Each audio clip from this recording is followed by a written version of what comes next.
अस्सलाम वालेकुम students. Last time हम बात कर रहे थे प्रोनाउंस के ऊपर। आज भी उसी प्रोनाउन के हवाले से कुछ मज़ीद बातें।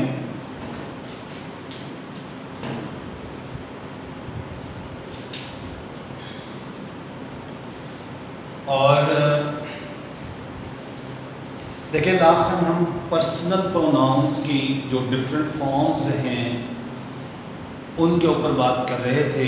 पोजेसिव फॉर्म है, उससे पहले सब्जेक्टिव और फिर ऑब्जेक्टिव केस है। पोजेसिव के अंदर पोजेसिव एडजेक्टिव्स थे और पोजेसिव प्रोनाउंस थे। उनकी एप्लीकेशन के हवाले से, सब्जेक्टिव ऑब्जेक्टिव केसेस की एप्लीकेशन के हवाले से भी हमने बात की कि उनमें से कौन कौन से केस किस किस सिचुएशन में जो है ना वो इस्तेमाल किए जाते हैं। अच्छा, अब यहाँ पर आप ये देखें कि उसी बात को थोड़ा सा आगे बढ़ाते हुए आमतौर पर हम ये देखते हैं कि ये जो लफ्ज़ है देन, THAN देन, इसके बाद हमने अगर प्रोनाउन इस्तेमाल करना है और हमारे पास ऑप्शन में है सब्जेक्ट या ऑब्जेक्ट केस, तो हम उन दोनों में से किसको सिलेक्ट करें इस सिचुएशन में।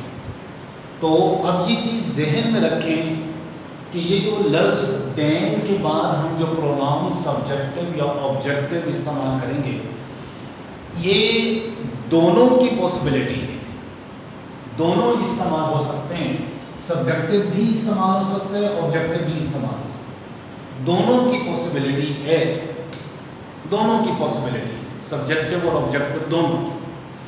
आमतौर पर हम देन के बाद सब्जेक्टिव केस इस्तेमाल करते हैं। जैसे हम ये कहते हैं, देखो हम सेंटेंस लिखते हैं कि my brother is taller than I. अब यहां पर देन के बाद हम आई इस्तेमाल कर रहे हैं, यहां पे बिल्कुल ठीक है।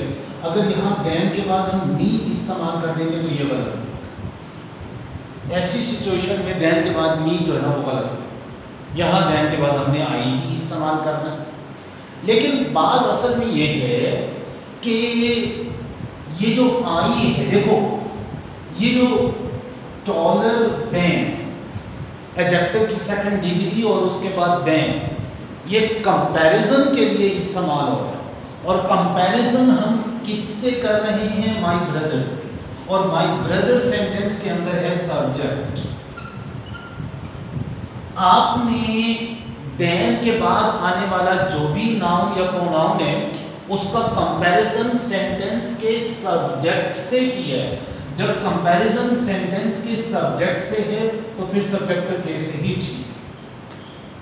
और अगर कंपैरिजन हो सेंटेंस के अंदर मौजूद ऑब्जेक्ट से, सेंटेंस के ऑब्जेक्ट से हम कंपैरिजन कर रहे हो तो फिर देन के बाद ऑब्जेक्टिव केस इस्तेमाल करेंगे। ये चीजें में रखें। कंपैरिजन हम किससे कर रहे हैं कि सब्जेक्ट के साथ कंपैरिजन है तो then will be followed by subjective case. Object के साथ कंपैरिजन है, then will be followed by objective case. अब जैसे हम दूसरी एग्जांपल लेते हैं, लेकिन पहले हम दो सेंटेंस को लिखें, फिर हम उन दोनों को मिलाकर एक सेंटेंस की सूरत में। देखिए, एक तरफ हम लिखते हैं my mother loves my brother. एक ये सेंटेंस है, इसके अंदर आप गौर करें, माय मदर जो है ना ये सब्जेक्ट और ये दरमियान में वर्ब और माय ब्रदर जो है ये ऑब्जेक्ट। दूसरा सेंटेंस हम लिखते हैं माय मदर लव्स मी। अब इस सूरत में जो ऑब्जेक्ट है वो है मी।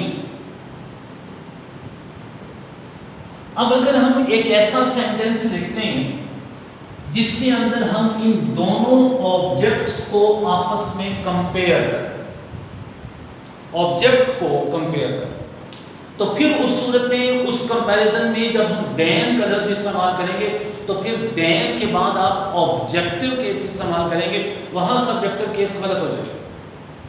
यानी मिसाल, अब दो सेंटेंसेस आपके सामने, अब हम इन दोनों सेंटेंसेस को कंबाइन करके लिखते हैं। देखें, एक कंपैरिजन की फॉर्म में हम लिखते हैं my mother loves my brother more than me। अब यहां पर आप गौर करें कि वो मेरी बनिस्बत भाई साहब से ज्यादा मोहब्बत है वाह। अब यहां पर आप देखें, माई ब्रदर जो है ये भी ऑब्जेक्ट है और मी जो है ये भी ऑब्जेक्ट है, ये दोनों ऑब्जेक्ट है। हम कंपैरिजन अब ऑब्जेक्ट से कर रहे हैं। जब ऑब्जेक्ट से कंपैरिजन कर रहे हैं, क्योंकि यहाँ पे ये ऑब्जेक्ट है, ऑब्जेक्ट से कंपैरिजन हो रहा है, तो इस वजह से यहाँ पे अब देन के बाद ऑब्जेक्टिव केस इस्तेमाल करेंगे। अब सब्जेक्टिव केस, अब यहाँ पे आई लिखना गलत, अब यहाँ पर मी ही ठीक। अब इस सिचुएशन में आई लिखना गलत, अब इस सिचुएशन में मी ही यहां पर देन के बाद मी ही ठीक हो। तो इस बात को आपने ध्यान में रखना अच्छी तरह से कि सेंटेंस के अंदर आपने कंपैरिजन को देखना है। सिर्फ ये नहीं कह देना कि जी सेंटेंस के अंदर देन के बाद जो है ना वो सब्जेक्टिव केस आई इस्तेमाल होता है, ठीक है, ज्यादातर केसेस में ऐसा ही होता है, लेकिन ये डिपेंड करता है कंपैरिजन के ऊपर कि हम कंपैरिजन किससे कर रहे हैं। कंपैरिजन सब्जेक्ट से है तो सब्जेक्टिव केस देन के बाद, और कंपैरिजन ऑब्जेक्ट से है तो देन के बाद ऑब्जेक्टिव केस।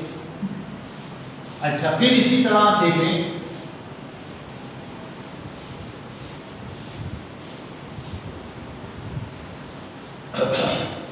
बात सूरतों में जब हम कंपैरिजन कर रहे होते हैं तो फिर प्रेपोजिशन टू इस्तेमाल कर रहे होते हैं देन की बजाय। और आप जानते हैं कि ये जो ओ आर पे एंड होने वाले एडजेक्टिव्स हैं जो बेसिकली लैटिन ओरिजिन से आए हुए हैं और कंपैरेटिव फॉर्म रखते हैं। ये जो इंफीरियर, सुपीरियर,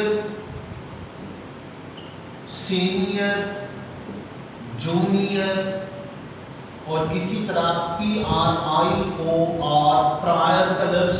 अब आप ये देखें, ये तमाम के तमाम अल्फाज एडजेक्टिव्स हैं, कंपैरेटिव डिग्रीज हैं, और इनके बाद हम देन इस्तेमाल नहीं किया करते, इनके बाद हम टू इस्तेमाल करते हैं, और टू के बाद हमेशा आगे ऑब्जेक्टिव केस ऑफ प्रोनाउन इस्तेमाल करेंगे।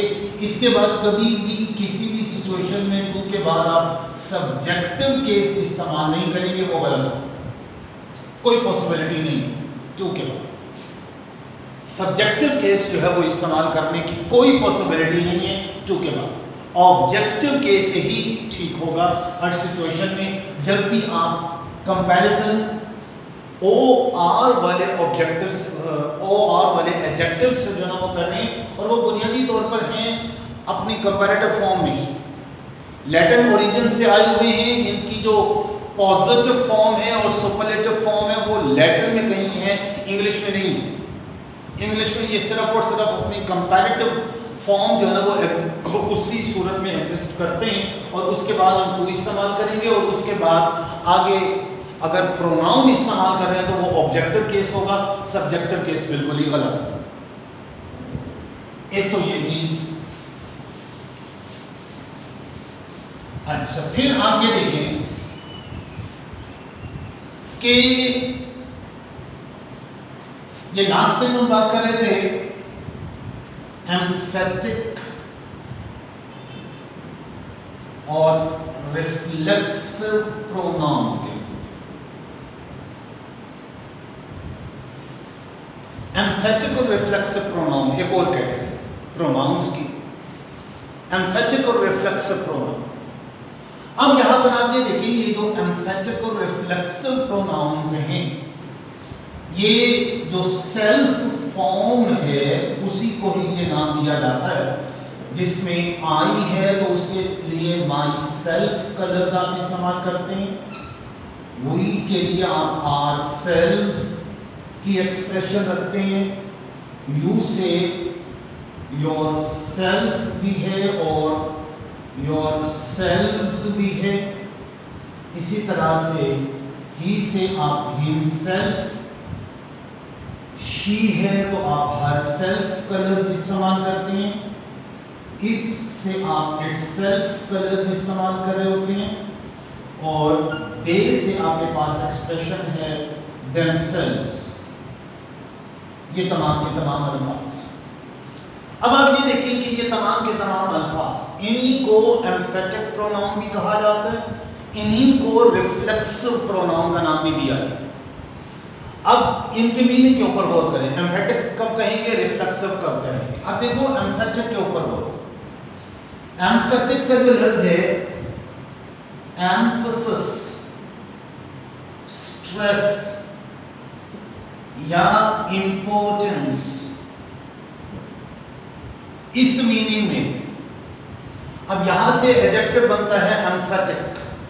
नहीं, यदि जब बात के ऊपर हम मतलब इंसिस्ट करके जोर देकर कहना चाह रहे हैं तो उस सिचुएशन में हम जो अल्फाज इस्तेमाल करेंगे उनको एम्फेटिक वर्ड्स का नाम जो है वो दिया जाए, और बोलने का जो अंदाज होगा वो एम्फेटिक या एम्फेटिकली बात पे जोर देते हो।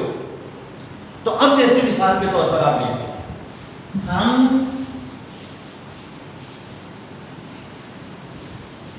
सेंटेंसेस के जरिए इसके डिटेल के अंदर आते हैं। देखो, the principal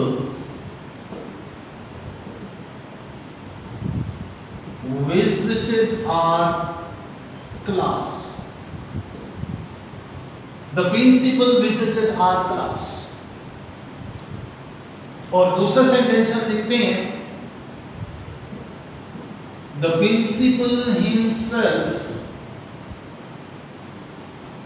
visited our class। अब देखिए गौर करें, यहां पर जो himself का लफ्ज इस्तेमाल हुआ है ये एम्फसिस क्रिएट कर रहा है, बात पे जोर दे रहे।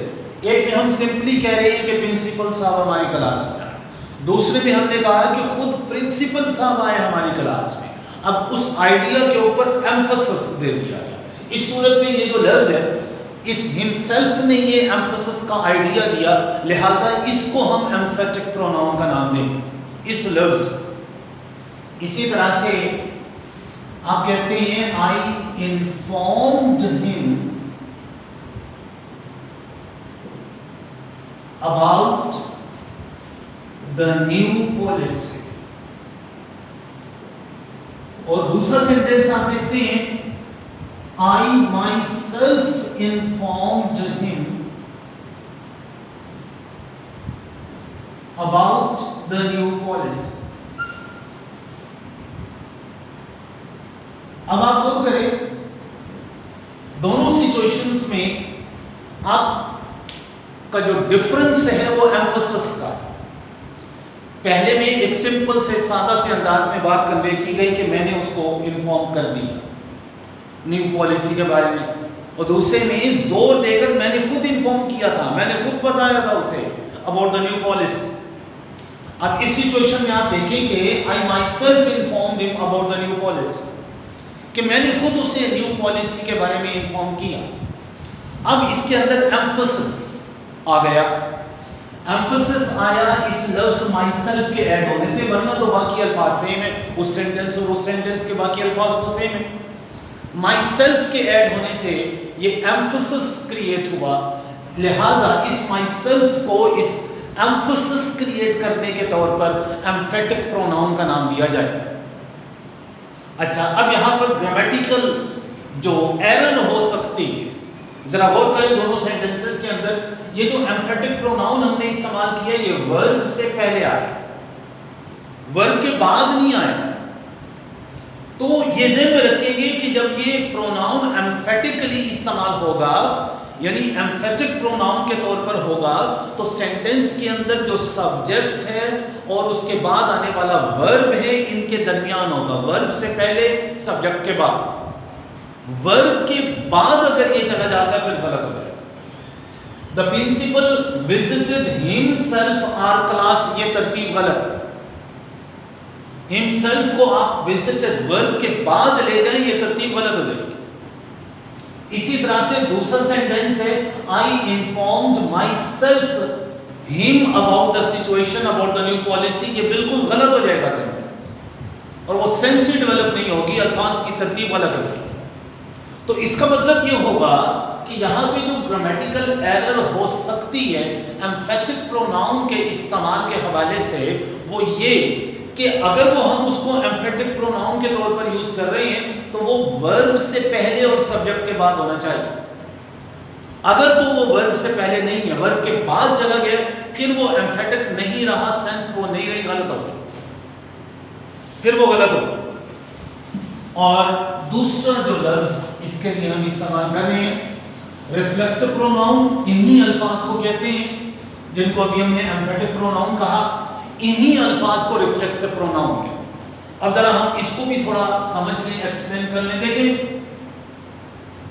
लफ्ज रिफ्लेक्ट आप बहुत बेहतर तौर पर जानते हैं, फिजिक्स आप यकीनन मुझसे ज्यादा जानते हैं फिजिक्स जो है, तो उसके अंदर जब लाइट रेज रिफ्लेक्ट होती हैं, आप कि कोई एक रे आ रही है, उसके आगे आपने कोई भी रुकावट रखी है, उससे टकराकर वापस उसी मीडियम में लाइट रे वापस उसी मीडियम में वापस आ जाती है, तो उसको हम कहते हैं कि रिफ्लेक्शन हो गई। रिफ्लेक्शन जो है ना, वो किसी चीज से टकरा कर कोई चीज वापस आ रही है, उसको आप रिफ्लेक्शन जो है ना वो कह रहे हो। अब ये जो रिफ्लेक्शन का जो लफ्ज है, ये यहीं से है, इसका आइडिया यहीं से समझेंगे आप।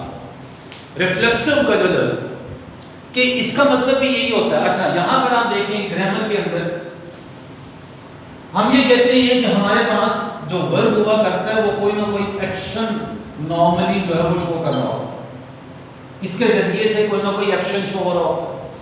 एक्शन क्या है? वो सब्जेक्ट जो है वो उससे शुरू होता है और वो आगे ऑब्जेक्ट की तरफ वो एक्शन चला जाता है। एक्शन जो है वो आगे ऑब्जेक्ट की तरफ चला गया।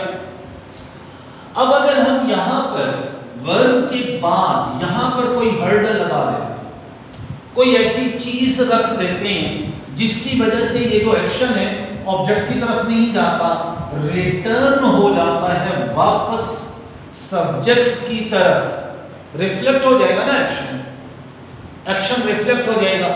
तो जो वो हर्डल लगाएंगे हम, जिसकी वजह से वो एक्शन रिफ्लेक्ट हुआ है, वापस आया है सब्जेक्ट की तरफ, उसको हम रिफ्लेक्सिव प्रोनाउन कहेंगे। ये जो हर्डल, ये रिफ्लेक्सिव,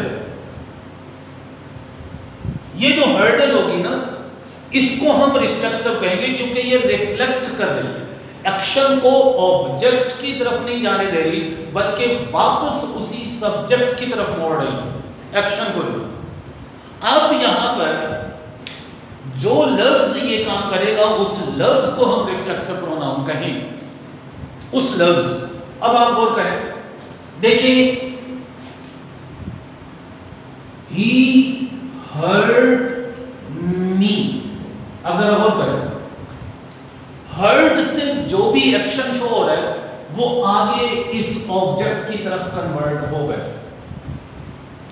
वापस नहीं हुआ एक्शन, लेकिन he hurt himself, खुद को जख्मी कर लेना। अब जरा गौर करें कि अब यहां पर ये जो हर्टिंग एक्शन है वो खुद इसी सब्जेक्ट के ऊपर होगा, आगे किसी ऑब्जेक्ट की तरफ नहीं गया, ये एक्शन वापस आ गया है इस सब्जेक्ट की तरफ और इस लफ्ज हिमसेल्फ की वजह से हुआ। इस लफ्ज हिमसेल्फ की वजह से ये हमें पता चला कि ये एक्शन आगे किसी ऑब्जेक्ट की तरफ नहीं गया, वापस इस सब्जेक्ट की तरफ आ गया, लिहाजा ये जो हिमसेल्फ है ये एक रिफ्लेक्सिव प्रोनाउन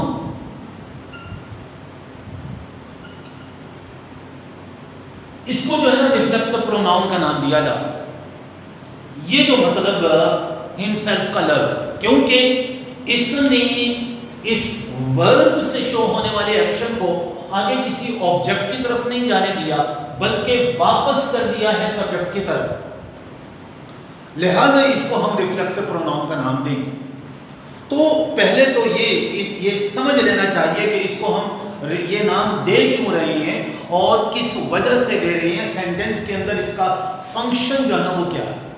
अच्छा, अब यहां पर देखें, क्योंकि इसने वर्ब से शो होने वाले एक्शन को रिफ्लेक्ट करना है, आगे नहीं जाने देना, तो लिहाजा सेंटेंस के अंदर इसकी प्लेसमेंट जो है वो वर्ब के बाद है, वर्ब से पहले नहीं है।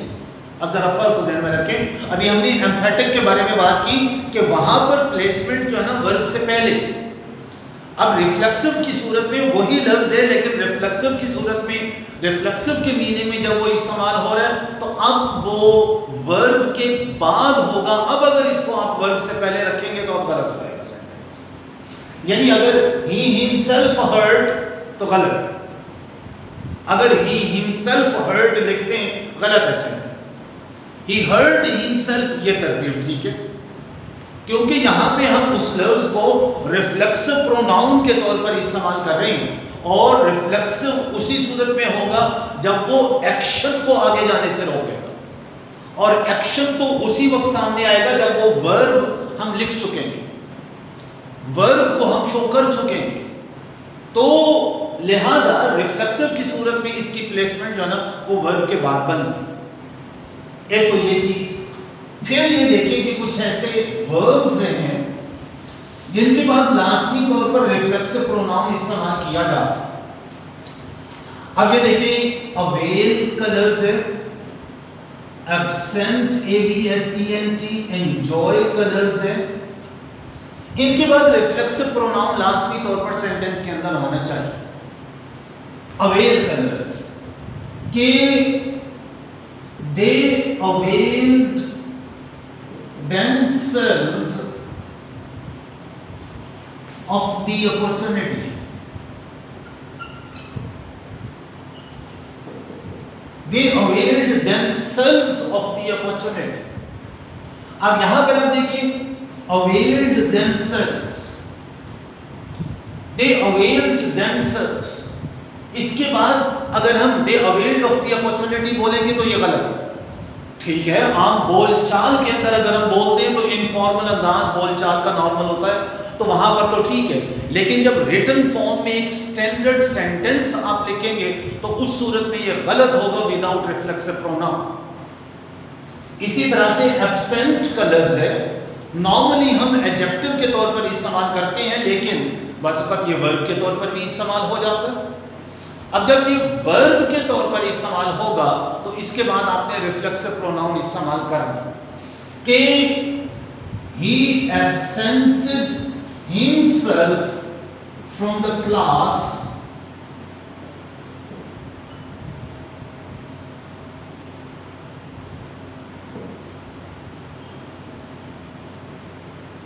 he absented himself from the class।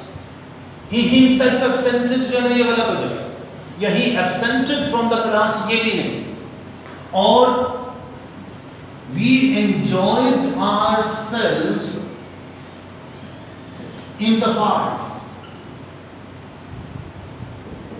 we enjoyed ourselves in the park। अब यहां पर आप देखें we enjoyed ourselves, reflexive pronoun के तौर पर ये लफ्ज इस्तेमाल हो रहे हैं, इस वर्ब के बाद आएंगे। तो लिहाजा ये चीजें दो तीन वर्ब्स जो है ना ये कम से कम जरूर ध्यान में रखें जिनके बाद रिफ्लेक्सिव प्रोनाउन का इस्तेमाल जरूरी है।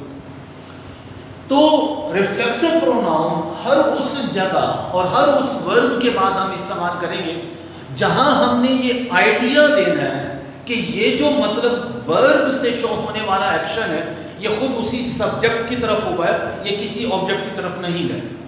जब हमने ये आइडिया देना तो उस सूरत में हर उस वर्ब के बाद हमने रिफ्लेक्सिव प्रोनाउन इस्तेमाल करना। तो एक उसके अंदर वर्ब ऐसा आता है कीप, KEEP, कीप रखना के जो मतलब में होता है। तो उसके बाद आमतौर पर जो है ना वो रिफ्लेक्सिव प्रोनाउन इस्तेमाल नहीं किया जाता, कुछ भी सेंस हो, चाहे उसका ऑब्जेक्ट वो सब्जेक्ट खुद ही क्यों ना बन रहा हो, तो उस सूरत में उसके बाद हम रिफ्लेक्सिव प्रोनाउन इस्तेमाल नहीं करते, वहां उसका इस्तेमाल करना वो गलत है। वरना ये जो अभी हमने 3 वर्ड्स देखे हैं, अवेल, एब्सेंट, एंजॉय, इनके बाद तो लाजमी तौर पर इसके अलावा बाकी जितने भी वर्ड्स आते हैं उनके अंदर बात ये है कि हमने सेंस के ऊपर गौर करना है कि उन वर्ब का जो एक्शन है उस एक्शन का रिसीवर अगर सब्जेक्ट खुद है तो फिर तो उन वर्ब्स के बाद रिफ्लेक्सिव प्रोनाउन इस्तेमाल हो, और अगर उसका रिसीवर सब्जेक्ट खुद नहीं है, कोई और है, तो फिर उसके बाद रिफ्लेक्सिव प्रोनाउन की जरूरत नहीं होगी। तो करेक्शन के पॉइंट ऑफ व्यू से ये बात है। और लास्ट टाइम हम रिलेटिव प्रोनाउन के हवाले से बात की, और यहां पर भी आप देखें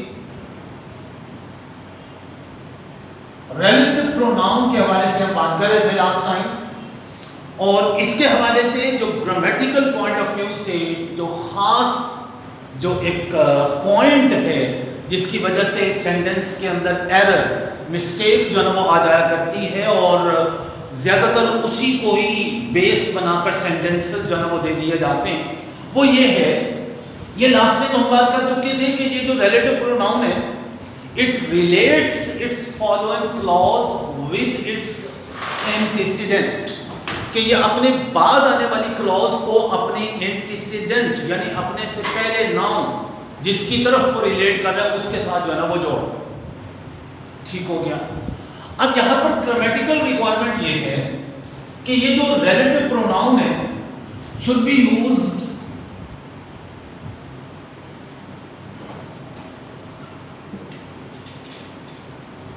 just after its antecedent,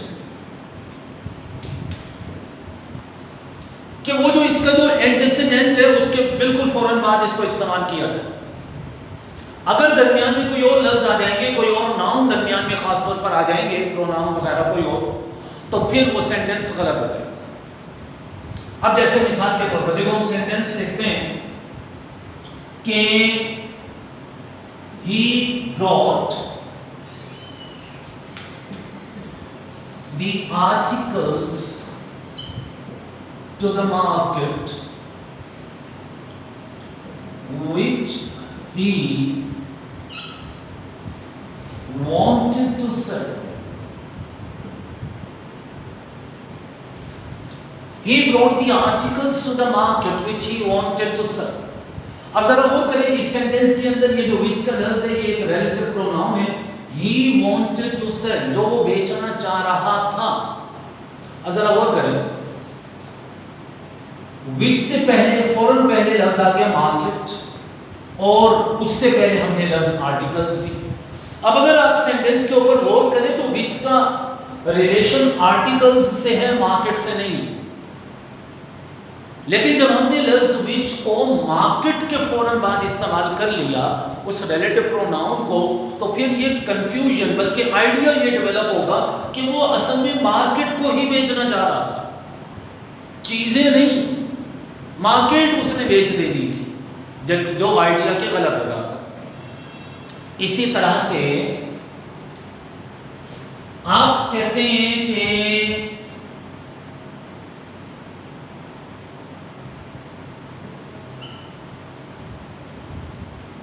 the pen was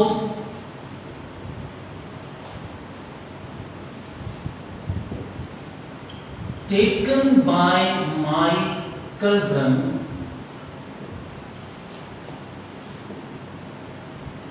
that you gave me. अब यहां पर वो करें, the pen was taken by my cousin that you gave me. अब ये जो that you gave me है ये असल में पेन के लिए, कजन के लिए नहीं है। लेकिन जब हमने इसको कजन के फौरन बाद ये रिलेटिव प्रोनाउन इस्तेमाल कर लिया तो ये confusion that you gave me का आइडिया कजन से रिलेट हो जाएगा और वो गलत हो जाएगा। इसका लिंक जो है वो पेन के साथ है। अब इन दोनों सेंटेंसेस के अंदर जो ग्रामेटिकल प्रॉब्लम है वो ये है, इन दोनों सेंटेंसेस के अंदर जो ग्रामेटिकल एरर या ग्रामेटिकल प्रॉब्लम है वो यही है कि हम जो रिलेटिव प्रोनाउन जिस नाउन के साथ वो रिलेट कर रहा है उसके जस्ट आफ्टर इस्तेमाल नहीं कर रहे। ये जो हमने यहां आइडिया दिया, just should be used just after it's antecedent, कि जो उसका एंटीसीडेंट है उसके बिल्कुल बाद, फौरन बाद उसे इस्तेमाल किया जाना चाहिए, जबकि इन दोनों सेंटेंसेस के अंदर ऐसा नहीं है। लिहाजा ग्रामेटिकली ये दोनों सेंटेंसेस गलत हो जाएंगे। इनके अंदर सही तरतीब अब आप देखें, पहला जो सेंटेंस है, ही ब्रॉट द आर्टिकल्स, इसको हमें यूं लिखना है, he brought the articles which he wanted to sell to the market।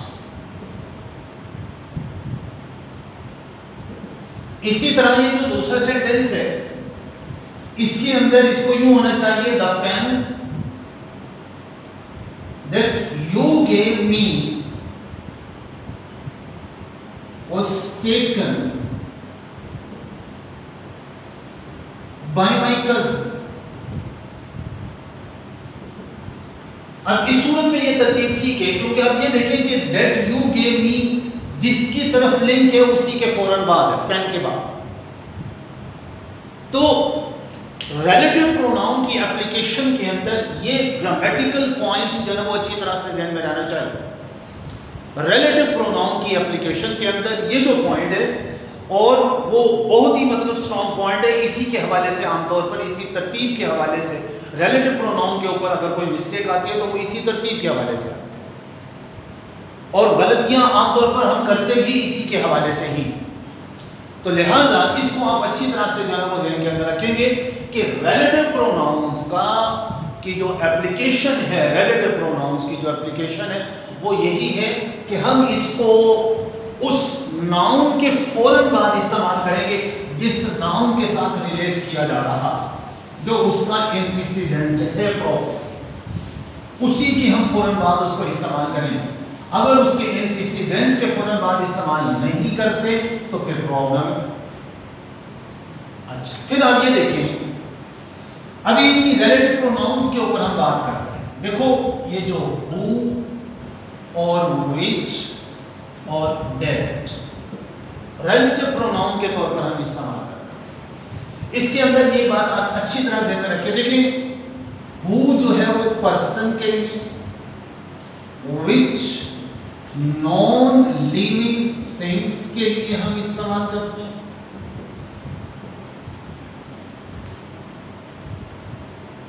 और that can be applied for both of them, दोनों के लिए अप्लाई किया जा सकता है लफ्ज दैट। हु जो है वो पर्सन तक, और विच का जो लफ्ज है वो नॉन लिविंग थिंग्स के लिए। अच्छा, अब यहां पर आप ये देखिए, ये जो विच का लफ्ज है ये बाज़ हम पर्सन्स के लिए भी हम इस्तेमाल करते हैं व्हेन चॉइस इज रिक्वायर्ड, कि जब चॉइस रिक्वायर्ड होती है, सिलेक्शन रिक्वायर्ड हुआ करती है, तो फिर ये जो विच का लफ्ज है इसको हम मतलब पर्सन्स के लिए भी इस्तेमाल कर सकते हैं। अब मिसाल के तौर पर आप सेंटेंस लिखते हैं, Which of the boys is your cousin?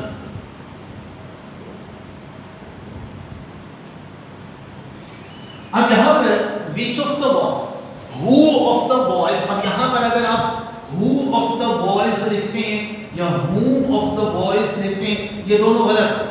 यहां पर ये which का लफ्ज बॉयज के लिए हम इस लिविंग पर्सन्स हैं, उनके लिए हम इसको इस्तेमाल कर रहे हैं, तो who का लफ्ज भी गलत है और whom का लफ्ज भी यहां पे गलत है। यहां पे which का लफ्ज ठीक, क्योंकि यहां पे सिलेक्शन चॉइस रिक्वायर्ड है। तो ये चीज ध्यान में रखें कि ये नहीं कि हमेशा ये ध्यान में रख दें कि which का लफ्ज तो पर्सन के लिए इस्तेमाल होता ही नहीं। तो अब से ये ध्यान में रखेंगे कि which का जो लफ्ज है ये पर्सन्स के लिए एप्लीकेबल है, but when some choice is required और some selection is required, choice या सिलेक्शन की जब बात होगी तो फिर विच कलर्स पर्सन्स के लिए भी इस्तेमाल हो जाएगा। नॉर्मली विच कलर्स जो है ना वो थिंग्स के लिए, नॉन लिविंग थिंग्स के लिए इस्तेमाल करते हैं, और हु कलर्स पर्सन्स के लिए हम इस्तेमाल करते हैं। That can be applied for both of them, दोनों के लिए लफ्ज दैट जो है ना वो इस्तेमाल कर सकते हैं। अच्छा, अब यहां पर आप ये देखिए कि दैट का जो लफ्ज है, अब ये देखिए ये पर्सन के लिए भी ठीक है और नॉन लिविंग थिंग्स के लिए भी जो है ना वो ठीक है, और आइडिया के लिए भी ये इस्तेमाल। एक आइडिया है, कॉन्सेप्ट है या कोई सिचुएशन है, उसके लिए भी। अब मिसाल के तौर पर जो है कि हम कहते हैं कि you can accept the new policy and that will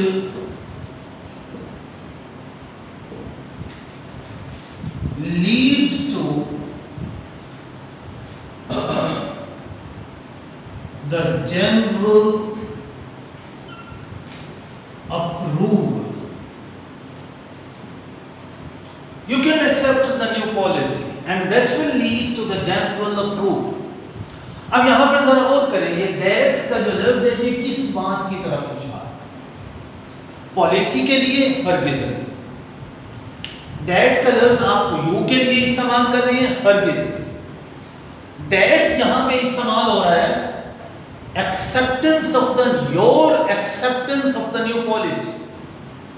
इस नई पॉलिसी का आपका एक्सेप्ट कर लेना जनरल अप्रूवल की तरफ लेके जाएगा। दैट का जो लफ्ज है वो इस आइडिया, इस कॉन्सेप्ट के लिए जो हमने पहली क्लॉज के अंदर दिया, पहली क्लॉज के अंदर हमने जो आइडिया दिया है, जो कॉन्सेप्ट दिया है, उस ओवरऑल पूरे आइडिया के लिए लफ्ज दैट इस्तेमाल। तो सिर्फ पॉलिसी के लिए नहीं आया यहां। तो ये चीज अच्छी तरह से आप ध्यान में रखेंगे कि ये जो दैट का जो लफ्ज है, अब यहां पे अगर दैट की जगह आप विच लगाते हैं, हु लगाते हैं, वो दोनों गलत होंगे। ऐसी सिचुएशन में इस दैट की जगह विच या हु, ये दोनों गलत हो जाएंगे इस सिचुएशन। यहां दैट का लफ्ज ही बिल्कुल ठीक है, क्योंकि इसी सिचुएशन में मतलब एक आइडिया के लिए भी लफ्ज दैट ही इस्तेमाल करते हैं, यहां विच और हु का लफ्ज नहीं। हु पर्टिकुलरली पर्सन के लिए और विच पर्टिकुलरली समथिंग के लिए जो है ना वो इस्तेमाल है। तो अब यहां पर फॉर एग्जांपल हम इस पॉलिसी को नॉमिनेट करना चाह रहे हैं, उसके लिए फिर ज्यादा बेहतर था कि हम दैट की बजाय विच का लफ्ज इस्तेमाल करते। मिसाल के तौर पर हम इस सेंटेंस को थोड़ा चेंज करते हैं कि you can accept the new policy which will lead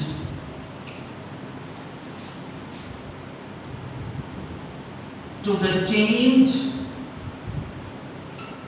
in present scenario. You can accept the new policy which will lead to the change in present scenario. अब यहां पर जो विच का जो लफ्ज है ना, ये सिर्फ और सिर्फ इस पॉलिसी के लिए, यानी policy, this policy will lead to the change in present scenario, कि ये जो पॉलिसी है ये लीड करेगी। यहां एक्सेप्टेंस की बात नहीं, इस सिचुएशन में एक्सेप्टेंस की बात नहीं, इस सिचुएशन में सिर्फ और सिर्फ ये पॉलिसी मुराद है, लिहाजा हमने उसके फौरन बाद विच। ये चीज जो है ना, ये फर्क जो है ना वो ध्यान में रखेंगे कि विच का जो लफ्ज है वो जब किसी पर्टिकुलर थिंग को हमने हाईलाइट करना है तो फिर हम ये लफ्ज लाजमी तौर पर विच इस्तेमाल करेंगे। वहां बेहतर ये है कि दैट को भी प्रेफरेंस ना दी जाए। वो कि दैट इस्तेमाल हो सकता है, लेकिन अगर दैट और विच दोनों की ऑप्शंस हमारे पास मौजूद हैं तो हम बेहतर ऑप्शन, बेटर ऑप्शन यहां हमारे पास विच का होगा। इस सूरत में दैट का ऑप्शन बेटर ऑप्शन नहीं होगा, ये ध्यान रखिए। आप उसको प्रायोरिटी नहीं देंगे। आपके पास 4 फॉर एग्जांपल ऑप्शंस दिए हुए हैं, उनके अंदर एक में दैट और विच दोनों मौजूद हैं, तो अगर पर्टिकुलरली उस पॉलिसी को या उस पर्टिकुलरली उस नॉन लिविंग थिंग को ही हमने हाईलाइट करना है, तो फिर विच वाला जो ऑप्शन होगा ना, तो उसी को ही सिलेक्ट करेंगे, दैट वाला ऑप्शन सिलेक्ट नहीं करेंगे। ये चीजें जो है कि इन लफ्जों की जो एप्लीकेशन हो रही है उसको अच्छी तरह से ध्यान के अंदर रखते हुए आप अपने सेंटेंसेस को हाईलाइट करेंगे, इवैल्यूएट करेंगे।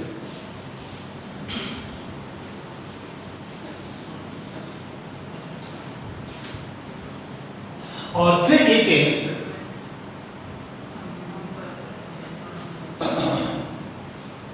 इन प्रोनाउंस के अंदर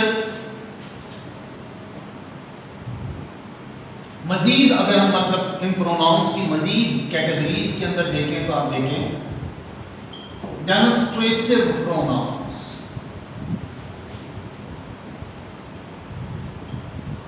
डेमोन्स्ट्रेटिव प्रोनाउंस हम इस समाप्त करें। ये जो दिस, दैट, दीज, दोज, इस किस्म के जो अल्फाज हैं, इनको डेमोन्स्ट्रेटिव प्रोनाउन का नाम दिया था। डेमोन्स्ट्रेट, टू शो, ये पॉइंट आउट कर रहे होते हैं, शो कर रहे होते हैं कि कौन सा।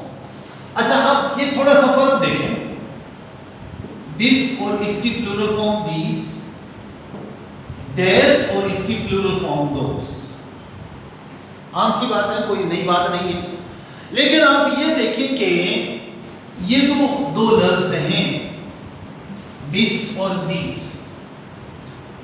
ज्यादा बेहतर ये है कि to denote a near object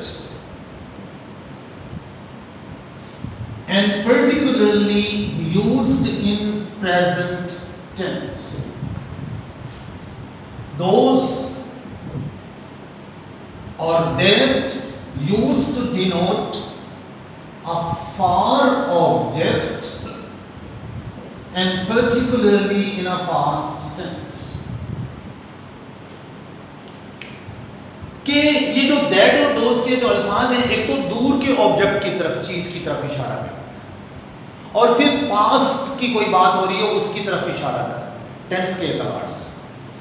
और दिस और दीस के जो अल्फाज हैं, ये नियर ऑब्जेक्ट, करीब पड़ी हुई कोई चीज है उसकी तरफ इशारा कर रहे होते हैं, या अगर हम प्रेजेंट में कोई बात कर रहे होते हैं तो उस वक्त हम ये दिस और दीस के अल्फाज इस्तेमाल करते हैं। अब जैसे मिसाल के तौर पर आप देखिए, हम सेंटेंस यूं लिखते हैं कि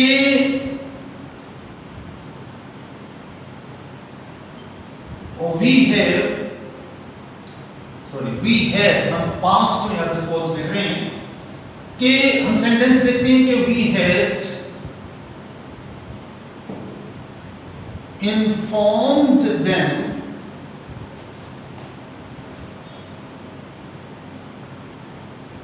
that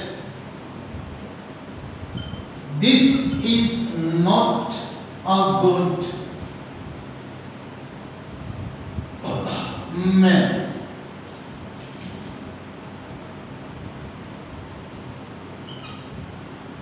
अच्छा, अब यहां पर हम ये देखें,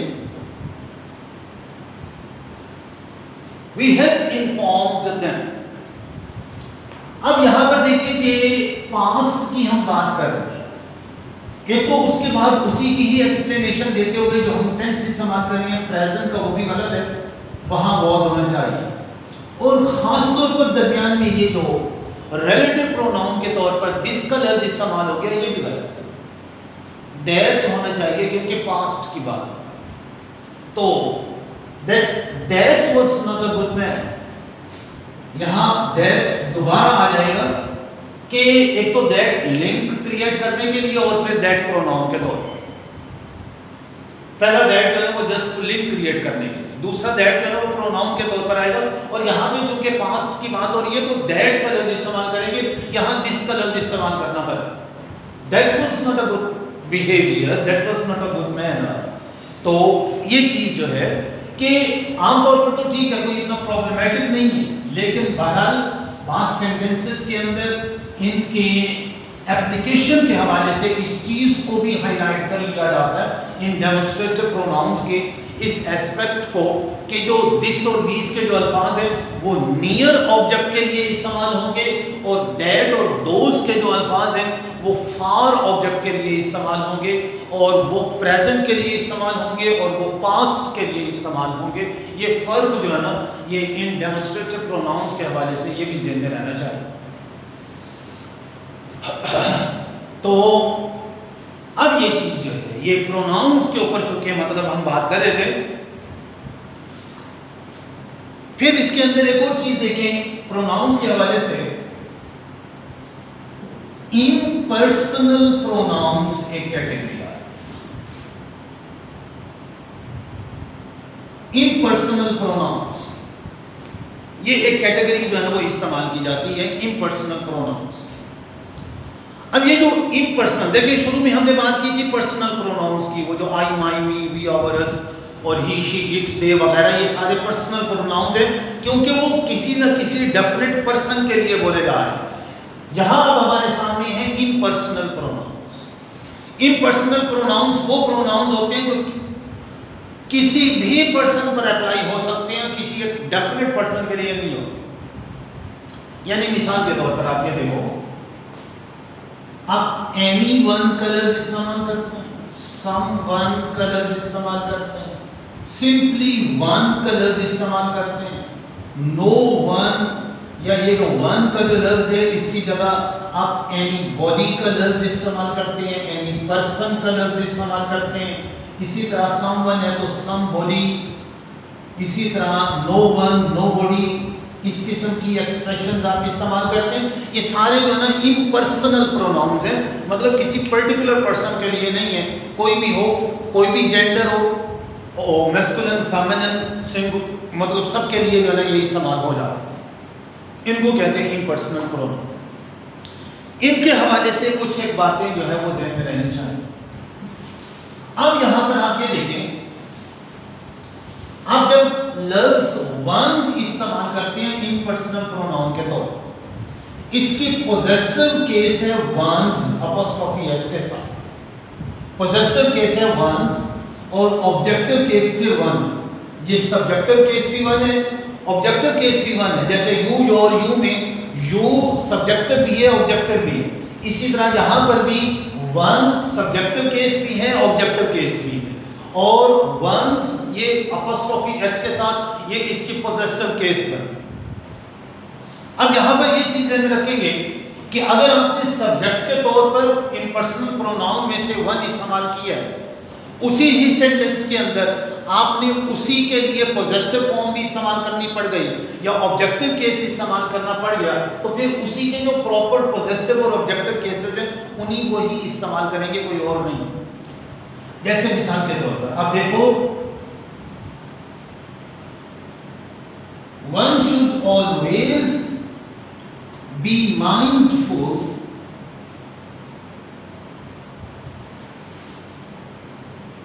of the duties that one is to perform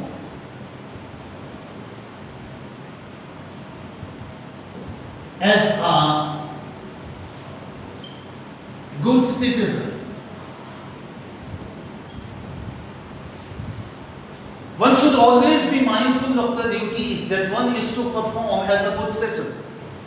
अब यहां वो करें, स्टार्ट में हमने इम्पर्सनल प्रोनाउन वाली इस्तेमाल किया, फिर इम्पर्सनल प्रोनाउन यहां पर भी सब्जेक्ट के तौर पर आ रहा है, सब्जेक्टिव केस ही है, वन का लफ्ज इस्तेमाल किया। अब अगर यहां पर हम कोई और फॉर्म, वन की जगह ही लगा, that he is to perform as a good citizen, ये गलत हो जाएगा, क्योंकि यहां पहले हम स्टार्ट में इम्पर्सनल प्रोनाउन वन इस्तेमाल कर चुके हैं, लिहाजा आगे भी हमें वन ही इस्तेमाल करना है। इसके साथ ही की एप्लीकेशन गलत होती है, that he is to perform, that you are to perform, ये सब गलत। अगरचे के बाद सूरतों में ये यू और ही के जो अल्फाज हैं, वी का जो अल्फाज है, WEV, ये जो वी का लफ्ज है और यू का जो लफ्ज है, ये खास तौर पर ये दो अल्फाज, ये भी बात इम्पर्सनल प्रोनाउन के तौर पर इस्तेमाल होते हैं।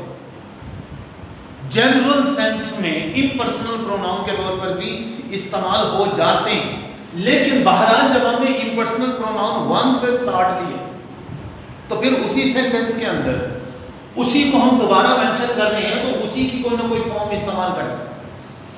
अच्छा, अब अगर ये देखें वन के अलावा अगर आप कोई और इम्पर्सनल प्रोनाउन इस्तेमाल करते हैं, समवन इस्तेमाल करते हैं, एनीवन कलर्स आप इस्तेमाल करते हैं या कोई और मतलब, तो यहां पर ये है कि इनके लिए आगे ये सब्जेक्टिव केस भी है, ऑब्जेक्टिव केस भी है, लेकिन पोजेसिव केस के तौर पर हिज कलर्स इस्तेमाल किया जाता है। ट्रेडिशनल ग्रामर जो है वो ये इनके पोजेसिव केस के तौर पर हिज इस्तेमाल करेंगे, समवन एनीवन के पोजेसिव केस के तौर पर हिज कलर इस्तेमाल करेंगे। अगरचे कि जो मॉडर्न ग्रामर उसके अंदर ये आ रही है कि ये जो हिज कलर है इसकी बजाय देयर कलर इस्तेमाल हो रहा है मॉडर्न ग्रामर। उसके रीजन भी समझ लें कि ये देयर कलर्स क्यों इस्तेमाल कर रहे हैं। देखिए बात असल में ये है, जब आप कहते हैं ना समवन या आप कहते हैं समबॉडी या no one, nobody, anybody, anyone, इस किस्म के अल्फाज जब इस्तेमाल करते हैं तो जरा आप और करें जेंडर के पॉइंट ऑफ व्यू से ये न्यूट्रल, मतलब मुज़क्कर, मुअन्नस, ही, शी, मर्द, औरत, किसी के ऊपर भी आप अप्लाई कर सकते हैं ये समवन कलर्स, एनीवन कलर्स, किसी के लिए भी, छोटा बड़ा कोई भी, मतलब मेल फीमेल किसी पर भी अप्लाई हो सकता है। लेकिन जब आप हिज कलर्स इस्तेमाल करते हैं तो वो जेंडर स्पेसिफाइड हो जाता है कि वो सिर्फ और सिर्फ मेल पर्सन पर एप्लीकेबल होगा, फीमेल के ऊपर नहीं होगा। जेंडर स्पेसिफिकेशन आ जाता है। तो फिर वो कहते हैं अगर हिज इस्तेमाल करें तो फिर हर भी एक्सेप्टेबल होना चाहिए, क्योंकि समवन से तो कोई जेंडर शो नहीं हो रही। अगर हिज एप्लीकेबल है और एक्सेप्टेबल है तो फिर हर कलर जो है वो भी इक्वली एक्सेप्टेबल होना चाहिए। अब वो जो मतलब इख्तलाफ हो जाता है मुख्तलिफ किस्म के आइडियोलॉजीज रखने वाले लोगों के दरमियान, तो फिर उसको मीट करने के लिए वो कहते हैं लफ्ज देयर इस्तेमाल करते हैं, लफ्ज देयर इस्तेमाल करते हैं, देम का लफ्ज प्लूरल फॉर्म इस्तेमाल करते हैं। अब जैसे मिसाल के तौर पर मैं आपको एग्जांपल दूं आपकी बुक में से, आपने बुक 1 का बिल्कुल पहला लेसन वचन जो है वो पढ़ रखा है, आपके ज़हन के अंदर है, उसकी बातें अगर आप ज़हन के अंदर लाएं, एक जगह पर जब वो मिस्टर स्टुअर्ट उनके घर के अंदर गया है और उन्हें बताया है कि ये कोई भी हो सकता है, मरने वाला कोई भी हो सकता है, और हम सिर्फ इस बात की गारंटी देते हैं कि आप उसे नहीं जानते। ये डिस्कशन है, टेलीफोनिक डिस्कशन, जब अगले दिन 5 बजे नॉर्मा जो है वो उसे टेलीफोन कर देती है और उस टेलीफोन के ऊपर जो नॉर्मा और मिस्टर स्टुअर्ट के दरमियान जो डायलॉग्स एक्सचेंज होते हैं, तो उन डायलॉग्स के ऊपर जरा आप गौर करें। वहां मिस्टर स्टुअर्ट के बोले हुए जो अल्फाज हैं वो कहते हैं it could be anyone, we only guarantee that you don't know them. देखिए पहले उसने कहा है इट कुड बी एनीवन, फिर you don't know them, them का लफ्ज आ गया, वो तो प्लूरल है, पहले वो एनीवन का लफ्ज कह चुका, और फिर उससे अगला जुमला देखिए and you don't have to watch them die, फिर देम का लफ्ज आ गया। मरना तो एक बंदे ने था, कोई ज्यादा बंदों ने तो नहीं मरना था, पहले एनीवन का लफ्ज आ भी चुका, लेकिन अब वो 2 दफा उसने उसके लिए आगे जो ऑब्जेक्टिव केस इस्तेमाल की वो प्लूरल ऑब्जेक्टिव देम का लफ्ज इस्तेमाल किया दोनों जगह। तो ये असल में मॉडर्न जो मतलब चेंजेस हैं लैंग्वेजेस के अंदर, ये उसकी तरफ इशारा किया था। और अभी मतलब इसको आप उसी इनफॉर्मल लेवल के ऊपर रखें, फॉर्मल लेवल के ऊपर जो ट्रेडिशनल ग्रामर है वो ये कहती है कि इन अल्फाज के बाद एनीवन, समवन, नो वन, इन अल्फाज के बाद आप पोजेसिव केस में हिज और ऑब्जेक्टिव केस में हिम इस्तेमाल करेंगे।